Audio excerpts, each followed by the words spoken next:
This is a smoking gun, guys. This is the document that confirms that Barack Obama was personally involved in trying to restrict information and the truth being told to Donald Trump about the schemes to smear him as being an agent of Russia.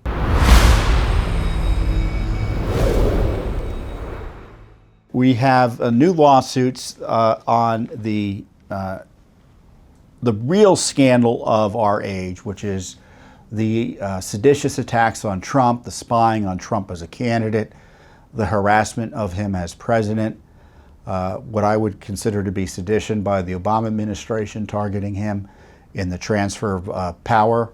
They talk about January 6th as talking about that as being the great sin in terms of interfering with the transfer of power, when in fact it was the Obama administration that was trying to gin up phony allegations against Trump through leaks and bad faith-based FBI and national security spying operations to thwart his presidency.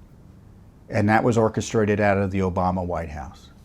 And since then, we've had the abuse continue, most recently with the baseless or the outrageous and unprecedented and abusive raid of President Trump's home by the Biden operation, and pretending that somehow records he had at the White House that he took with him to Mar-a-Lago, his home, he had no right to have, when in fact that's a major legal dispute, as we've said, and it was the exact opposite position of the Justice Department in a case that Judicial Watch had pursued over documents that Clinton infamously kept in his sock drawer, recordings of phone conversations he was having with foreign leaders, for example.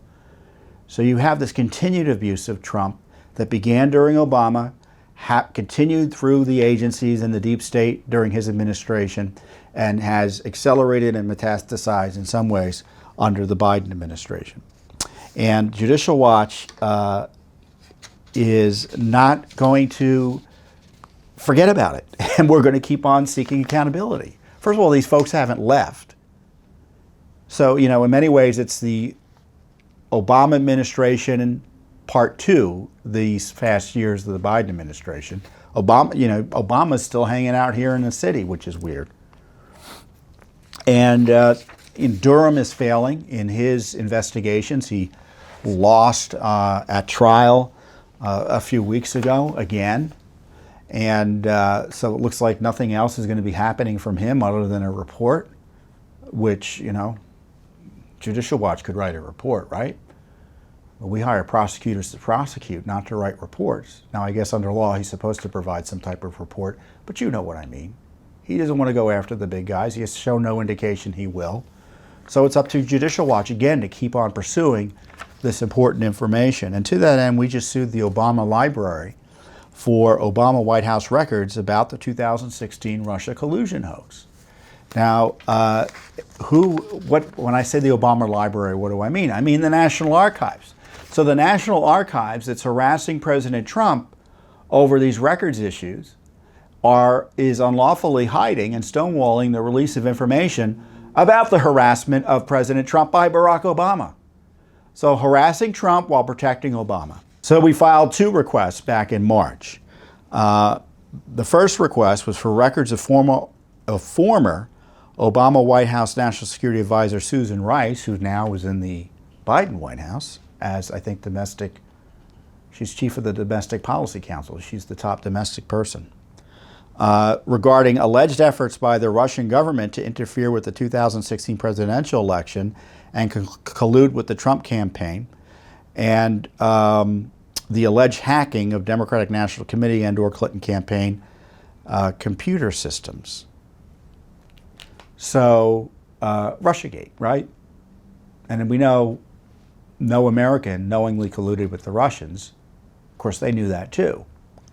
So we want records about what the White House knew and when about that. And then there was this infamous meeting that took place on January 5th, 2017, literally a few weeks before President Trump was coming into office. And it took place in the Oval Office, and it was a meeting between President Obama, Vice President Biden, who, as you may know, is now President of the United States, Rice, the corrupt FBI Director Comey, the corrupt CIA Director John Brennan, and the corrupt Director of National Intelligence, James Clapper. Now, that's an interesting meeting because that's where they were all talking about the conspiracy against Trump that they knew at the time, and it was being reported to them, really wasn't panning out in terms of having anything to back it up. So, surprise, surprise. But they didn't care. And the next day, and this discussion took place at this Oval Office meeting, Comey went and harassed Trump and tried to confront him and see how he would react. He was president-elect of the United States with the fake dossier. It was a conspiracy hatched, it looks like, based on the information that I've seen in the Oval Office. So what's really peculiar is that Susan Rice wrote an email on January 20th, a few weeks after this meeting, pretending to memorialize it in a very convenient way, which I'll get into. And the email was written on January 20th, as I said, which just happened to be the day that President Trump was sworn in. I think it was like a few minutes before he was sworn in, the memo was written. So this was like a last-ditch effort to paper the record. And this is what Susan Rice wrote. On January 5th, following a briefing by IC leadership, intelligence community, which should be a dirty word after what they did to Trump, on Russia hacking during the 2016 presidential election, hacking that the president had nothing to do with, Trump had nothing to do with, President Obama had a brief follow-on conversation with FBI Director Jim Comey, Deputy Attorney General Sally Yates in the Oval Office. Vice President Biden and I were also present. So I want you to think about that. They're having this broader meeting, right? You can just see, you've probably seen movies like this, and this is even worse than a movie because it's real life in terms of the corruption, where you get the meeting, right? And you know something's going on, and the big guy says, you guys stay here. I want to talk about something with you. And that's when the corruption happens, right? The secret meeting after the big meeting. And this is the secret meeting with Comey and his top people, Vice President Biden, Sally Yates, the corrupt Attorney General, Deputy Attorney General in the Justice Department. I think she was, no, I guess she was deputy there. She was acting Attorney General for Trump for a few weeks until he fired her for her ethical misconduct. So President Obama began the conversation by stressing his continued commitment to ensuring that every aspect of this issue is handled by the intelligence and law enforcement communities by the book. So this is the by the book email. He said, I'm going to tell you to do, this is how I interpret it, I'm going to tell you to do all sorts of things that are illegal, unethical, and contrary to your oaths of office. But, Susan, don't worry. She's going to write an email about this, and she's going to say, I told you to do it by the book. The president stressed that he's not asking about initiating or instructing anything from a law enforcement perspective. He reiterated that our law enforcement team needs to proceed as it normally would by the book. There it is. That's the second time the phrase shows up. From a national security perspective, however, big however there, President Obama said he wants to be sure that as we engage with the incoming team, we are mindful to ascertain if there's any reason we cannot share information fully as it relates to Russia. So what he's saying is, I want to withhold national security information. The incoming president has a constitutional and national security requires that he sees, because we've got this Russia crap that we're still pushing. And we don't want them to know about it. Director Comey affirmed that he is proceeding by the book. There it is again, third time. As it relates to law enforcement, none of this is by the book. This email is obviously an after-the-fact CYA memo. From a national security perspective, and the reason they say national security is that means they can throw the rules out the window in terms of spying on American citizens. They think that covers their you-know-whats when it comes to spying. Oh, it's national security, so we can do whatever we want. Comey said he does have some concerns that incoming National Security Advisor Mike Flynn, General Flynn, is speaking frequently with Russian Ambassador Kislyak. Comey said that that could be an issue as it relates to sharing sensitive information. President Obama asked if Comey was saying that the NSC should not pass sensitive information related to Russia to Flynn. Comey replied, potentially.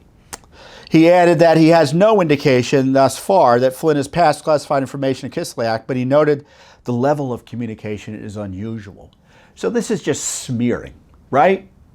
They had nothing there was no information at the time that Kislyak and Flynn's communications were anything but appropriate. And yet you've got the Comey guy saying, potentially, judging whether or not to give him access to information he has a right to, constitutionally speaking. Talk about interfering with the peaceful transfer of power. This is Exhibit A. The president asked Comey to inform him if anything changes in the next few weeks that should affect how we share classified information with the incoming team. Comey said he would. This is a smoking gun, guys. This is the document that confirms that Barack Obama was personally involved in trying to restrict information and the truth being told to Donald Trump about the schemes to smear him as being an agent of Russia. This is what this is about.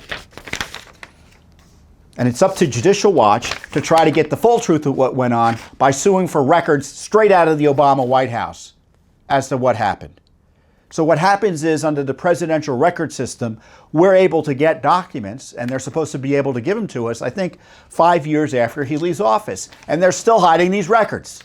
And it's not like we said, give us every record Obama had as president. We asked for something very specific here.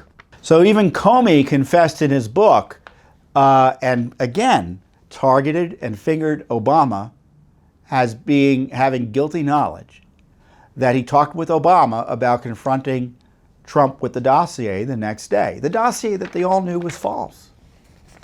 Certainly Comey knew. Obama did not appear to have any reaction to any of this, Comey wrote in his book. At least none he would share with us. In a level voice, he asked, "What's the plan for that briefing?" With just the briefest of sidelong glances at me, Clapper took a breath, then said, "We've decided that Director Comey will meet alone with the President-elect to brief him on this material following the completion of the full ICA briefing." So what happened is they were going to brief Trump the next day at Trump Tower. I think Clapper was going to be there. I think Brennan was there. And obviously Comey was going to be there. And again, Comey was going to stay around afterwards and play spy against Trump. The president did not say a word. Instead, he turned his head to the left and looked directly at me. He raised and lowered both of his eyebrows with emphasis and then looked away. I suppose you can read whatever you want in that wordless expression, but to my mind, his Groucho Marx eyebrow raise was both subtle humor and expression of concern. It was almost as if he were saying, "Good luck with that." I began to feel a lump in my stomach. Well, beside the hilarity of the officiousness of this crook Comey, it highlights the corruption at the highest levels in the Obama White House and the targeting of Trump. So they were going to try to entrap Trump the next day. And what happened was, based on my understanding of the various reports about it, is Trump said, "What do you mean about this P-tape and dossier? And what? This is garbage." And he was outraged, and he wanted it investigated because he knew it was false.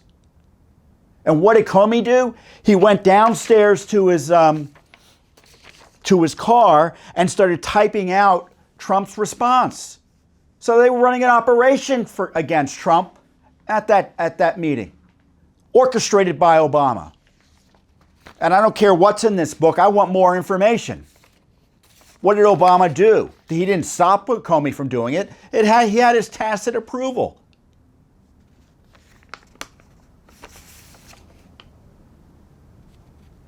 As I said in the release, the records we are seeking go to the heart of the Obama administration's efforts to undermine the incoming president.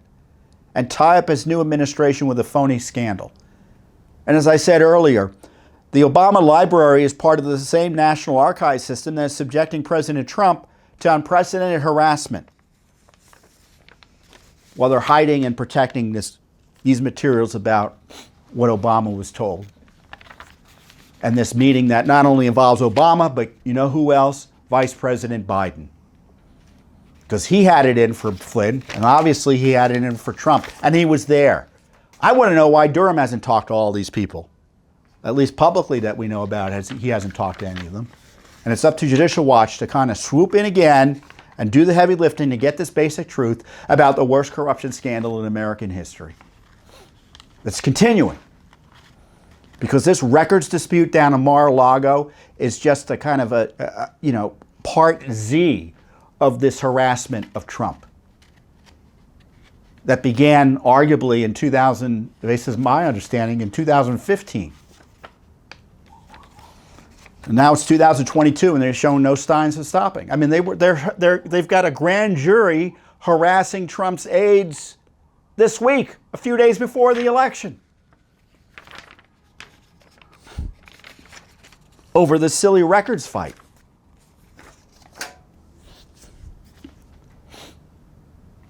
I get ticked about this stuff.